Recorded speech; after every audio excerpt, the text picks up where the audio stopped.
Traders எல்லாருக்கும் வணக்கம். இன்றைக்கி செப்டம்பர் 5 நம்மளோட டென்னன் ட்ரேடர்ஸ் அகாடமியில் நிஃப்டி ஆப்ஷன் ஸ்கேல்பிங் ரோபோ, இந்த ரோபோவில் இன்றைக்கி ஒரு ஆர்டர் எடுத்து 941 ரூபா லாஸ் புக் பண்ணி கொடுத்துருக்குங்க. இதோட அக்கௌண்ட்டோட பொசிஷன் பேஜும் ஆர்டர் புக் பேஜும் நம்மளோட பப்ளிக் சேனலில் போஸ்ட் பண்ணிருக்க டென்னன் ட்ரேடர்ஸ் அகாடமி சேனலில் ஜாயின் பண்ணிங்க. டெய்லி அப்டேட்ஸ் கண்டிப்பாக உங்களுக்கு கிடைக்கும். சரிங்களா? இன்றைக்கி நமக்கு ட்ரேட் எடுத்த அக்கௌண்ட்டு பார்ப்போம். 941 ரூபா பொசிஷன் வந்து பார்த்திங்கன்னா மைனஸில் இருக்குது. ஆர்டர் புக்ஸ் வந்து பார்த்தோம்னா 102க்கு பை பண்ணி 89க்கு ஆர்டர் கட் ஆகிருக்கு. 9:22க்கு அடுத்து 9:26 ட்ரேடு க்ளோஸ் ஆகிடுச்சுங்க. வித்தின் ஒரு 5 நிமிஷம் ட்ரேடு முடிஞ்சிருக்கு. டேஷ்போர்டு வந்து பார்த்தோம்னா இன்றைக்கி வந்து 10,566 ரூபா வந்துருக்கு.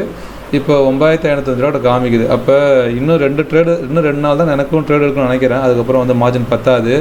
ஏன்னா நமக்கு வந்து ஃபஸ்ட்டு ஒரு ஹாஃப் ஹவர்க்குள்ளே மார்க்கெட் ஒரு சைடுவே கிட்ட வரானா அதில் நமக்கு வந்து பார்த்திங்கன்னா கண்டிப்பாக ப்ராஃபிட் வரதுன வாய்ப்பு இல்லை. இந்த செவ்வாய்க்கிழமையிலேருந்து நமக்கு எக்ஸ்பெரி மாறினது, அதாவது இந்த செவ்வாய்க்கிழமையே எக்ஸ்பெரி மாறிச்சு. புதன், வியாழன், வெள்ளி இந்த 3 நாள் நமக்கு லாஸாக அடிச்சிருக்கு. ஏன்னா ஃப்யூச்சரில் வர மொமெண்டம் நமக்கு ஆப்ஷனில் வரல. அது கொஞ்சம் சீக்கிரமாகவே கரைக்கிறானோ. அது மட்டும் இல்லாமல் ஃப்யூச்சர்லேயே பார்த்தீங்கன்னா ஃபஸ்ட்டு வந்து ஒரு சைடுவே மாதிரி ஒரு விஷயம் நடத்துகிறான், மேலே கீழே போயிடுறான். இந்த இதிலே நமக்கு வந்து பார்த்திங்கன்னா ஒரு லாஸ் அடிச்சிருது. நம்ம அடுத்த என்ட்ரி எடுக்கிறது இல்லை. ஏன்னா ஒரு ட்ரேடில் நம்ம முடிச்சிடுறோம். ஒரு ட்ரேடு தான் நமக்கு வந்து ஒரு நாளைக்கு. அது லாஸ் கம்மியாக இருந்தால் நெக்ஸ்ட் ட்ரேடு எடுக்கும். லாஸ் வந்து கரெக்டாக டே டார்கெட்டு டே ஸ்டாப் லாஸ் ஒரு 1000 கிட்ட வந்து அடிச்சிருச்சுன்னா அடுத்த ஆர்டர் எடுக்காது. ஸோ இந்த 3 நாள் லாஸில் வந்து பார்த்திங்கன்னா நமக்கு ஒரு நாள் ப்ராஃபிட் வந்து ஃபுல் டார்கெட் பிடிச்சாலே இது 3 நாள் லாஸும் அது ரெக்கவர் பண்ணிவிடும். ரன் பண்ணி பார்ப்போம். ஏன்னா நமக்கு இப்போதைக்கு வந்து பார்த்திங்கன்னா தேதி வந்துட்டு செப்டம்பர் 5 தான் நடக்குது. இன்னும் நமக்கு இன்னும் வந்து ஒரு 20 நாள் கிட்ட இருக்குது. அதில் வந்து ஒரு ஒர்க்கிங் டேஸ் சொல்ல போனால் ஒரு 17 நாள் கண்டிப்பாக இருக்கும். கண்டிப்பாக ரெக்கவர் பண்ணி கொடுக்கும். ஏன்னா உங்களை விட என்னோடய அக்கௌண்ட்டில் இந்த அக்கௌண்ட்டில் வந்து மார்ஜின் கம்மியாக தான் இருக்குது. சரிங்களா? ஸோ வெயிட் பண்ணுங்கள். அதே மாதிரி இந்த எக்ஸ்பெரி நமக்கு சேஞ்ச் ஆனதால் நம்ம ஸ்ட்ராட்டஜியில் என்ன விஷயம் மாற்றணுங்கிறதையும் கொஞ்சம் செக் பண்ணி பார்க்குறோம். ஏன்னா இப்போ மார்க்கெட் வந்து நமக்கு ஃபஸ்ட்டு ஒரு ஆஃப் அன் சைடுவே அடிச்சதுன்னா ஒன்றும் பண்ண முடியாது.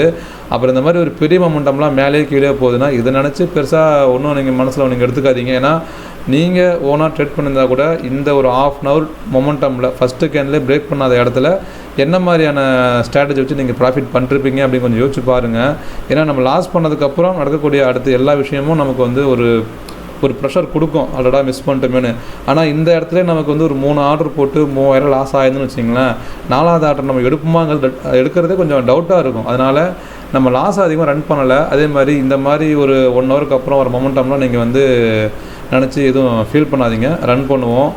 கம்மிங் டேஸில் நம்ம லாஸை ரெக்கவர் பண்ணி ப்ராஃபிட்டில் கொண்டு விடும். இந்த சனி ஞாயிறில் முடிஞ்ச அளவுக்கு நாங்களும் என்ன மாதிரியான விஷயம் பண்ணி இந்த எக்ஸ்பெரி சேஞ்சஸ்னால என்ன விஷயம் சேஞ்ச் பண்ணால் நமக்கு இன்னும் ப்ராஃபிட் வருங்கிறத செக் பண்ணி பார்க்குறோம். சரிங்க ட்ரேடர்ஸ். ஸோ இந்த ரோபோ பற்றின டீட்டெயில்ஸ் நீங்களும் தெரிஞ்சுக்கணுன்னா நம்மளோட சேனலில் நான் வீடியோ போட்டிருக்கேன், பின் பண்ணியிருக்கேன் பாருங்கள். இதில் வந்து இந்த ரோபோ எப்படி ஒர்க் ஆகுது, என்ன மாதிரி காஸ்ட்டு, என்ன மாதிரி இன்வெஸ்ட் பண்ணுங்கலாம் சொல்லியிருப்பேன். மோர் தென் உங்களுக்கு டவுட் இருக்குன்னா தாராளமாக நம்பர் கால் பண்ணுங்கள், வாட்ஸ்அப் பண்ணுங்கள். சரிங்களா? Thank you traders.